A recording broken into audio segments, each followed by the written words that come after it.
खया रसगुल्ला पी लिया तो भैया हमने बेर के बोले थे ए गरगन गरगला पी लेते या मास्टर यो गड़बड़ा छी आए बोल जी भैया चलो उठो कोई बात है घूम कर जाना अय्या देखा दे छो ई छाड़ पर पकड़ ले ए बटे गुड़िया के बटे चलो मास्टर साहब अब इन्ना है जे की दोय छे की नहीं दोय अयोध्या का मन के किसान जनरा हमरा राज भागला आगा बा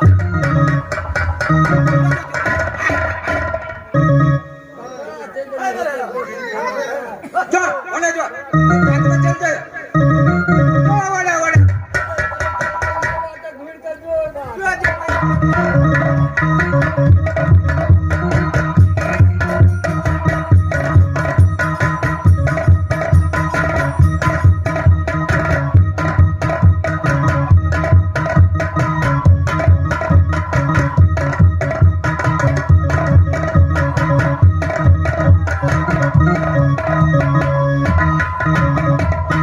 एक नजरी लगा देते ना ये लोग बाहर नजरी लगा देते ना ये हम ना पीर ना बेचुंदर ना लोग बाहर नजरी लगा देते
मधुपुर शहर यहाँ थिए ए परसो आइए छे सामा चकेवा हां ताई नहीं छिए और मार तोरा मुंह तो सामा चकेवा लेत लागे छ आ तोरा त लागे छ जना भर जुतिया का पिरिया रे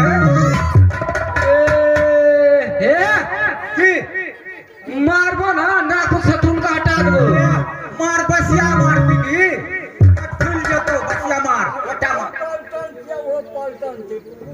ए तू क्या चाहता कतर क्या छी तू मधुपुर शहर यहाँ जे हम तोरा जे पूछे छे से कह ना हां अच्छा तोर राजा कत छो हम राजा हां की बात छे से तू राजा का चाल पड़ी तोरा राजा से काम छे हां हमरा चिट्ठी देबा के जकरा पत्र कहै छी अच्छा हां चल पड़ी तू अपना राजा का हम फोने क्या दे छिए फोन करबी हां अच्छा जना का मन हो तो तना का कॉल मास्टर जल्दी से हम फोन क्या दे छिए मंगा है तब ना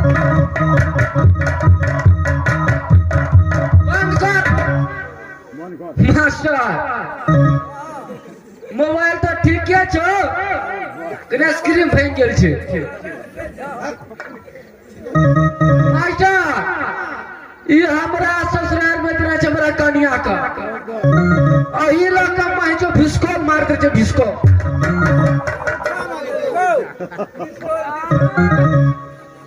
मिसको अच्छा फोन लगा दे की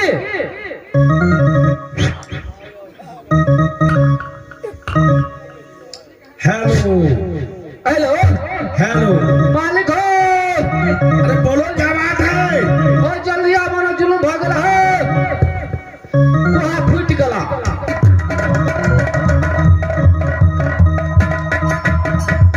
क्या बात है महाराज बोलो एक आदमी यार छे।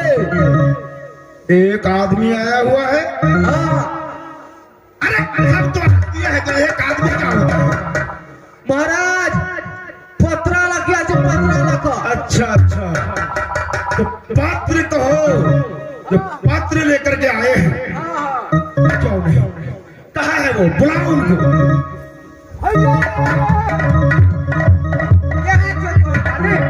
यहाँ छे। पलटन ये बताओ, कहाँ से आए हो? अयो भैया पत्र ये पढ़ लिया। अच्छा ये पात्र जो है नागपुर शहर का है, जिसमें लिखा हुआ है नामा लिखो, अगल बगल में श्री नामा लिखो, तभी जब लिखो। आखिरी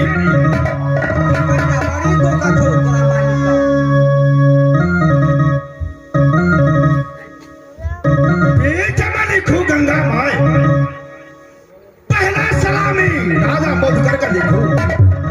राजन सुनते ही पत्र पाते ही आप स्वयंवर में मेरे दरबार में आना, क्योंकि तुम्हारे अपनी पुत्री रुक्मती का स्वयंवर रचा रहा हूं। इसमें जिसका गले में जयमाला हाथी डालेंगे, उसी का साथ हमारा पुत्री रुक्मती का शादी होगा। क्योंकि अरे मैं वहां तो जरूर जाऊंगा।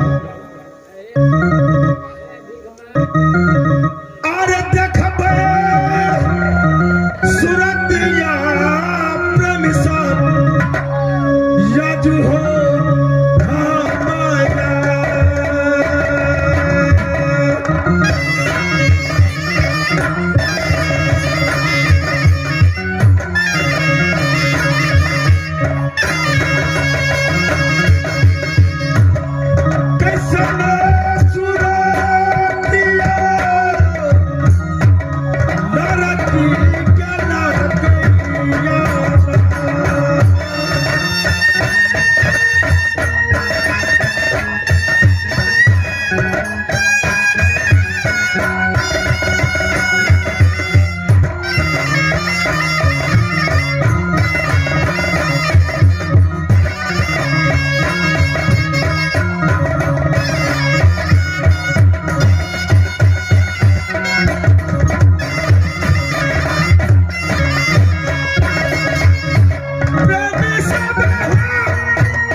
देखो सूरत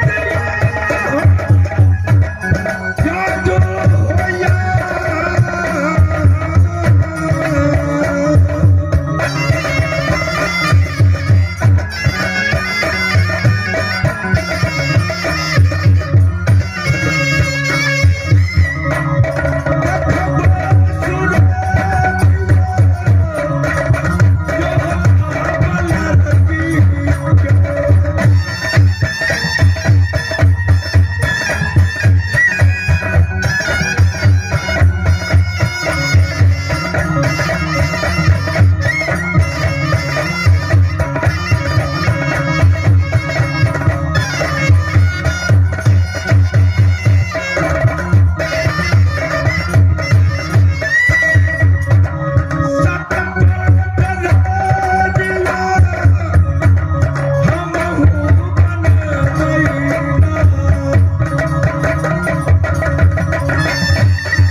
अपने राजा से बोलते ना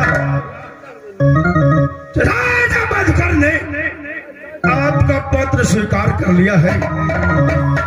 अरे सात पटरानी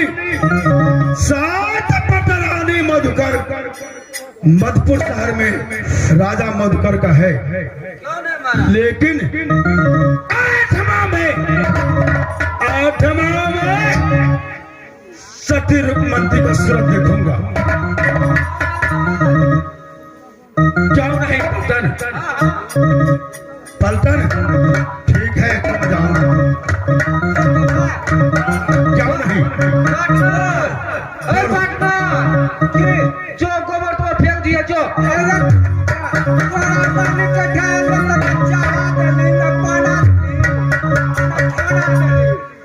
हमर महाराज उठले कह छी जो चित घबरा केहन राजा छो आ केहन छो? हमर महाराज पत्थर स्वीकार क्या लेलको बुझली कथी पत्थर के स्वीकार क्या लेलको।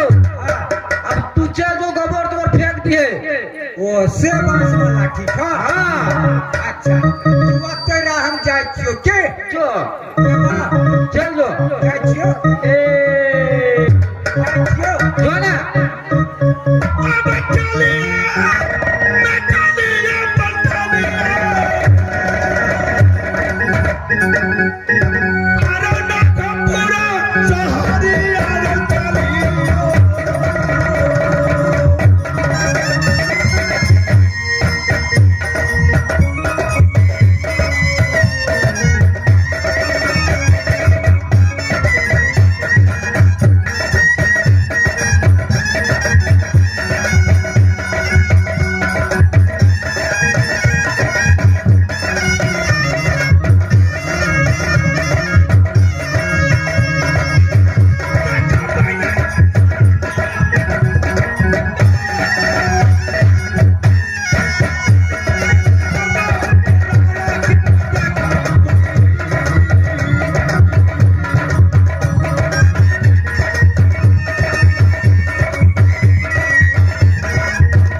नहीं पाल्टन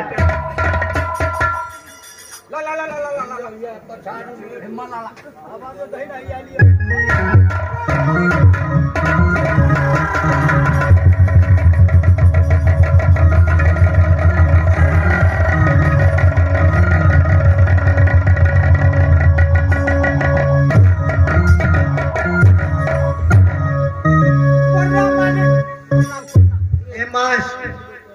कनी हमरा मालिक थक गेलिए की भ गेल रे बड़े दूर जा पड़ले मालिक गाड़ी पर साथ आज तक झले एकाग्र जिला पात्र पहुंच गेल आया मालिक 70 पहुंचा देलिए ठीक है अखन तक कोई राजा कोई देश से नहीं आया अरे चाय पानी नाश्ता करते पेट्रोल में गाड़ी भरेते तब नहीं लगता ये करते दूरा लागई छही प्रमिसा नागापुर सहारी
इस दरबार में कोई है या नहीं? हाँ कत्तर है जगावन है आरामजादे सबसे पहले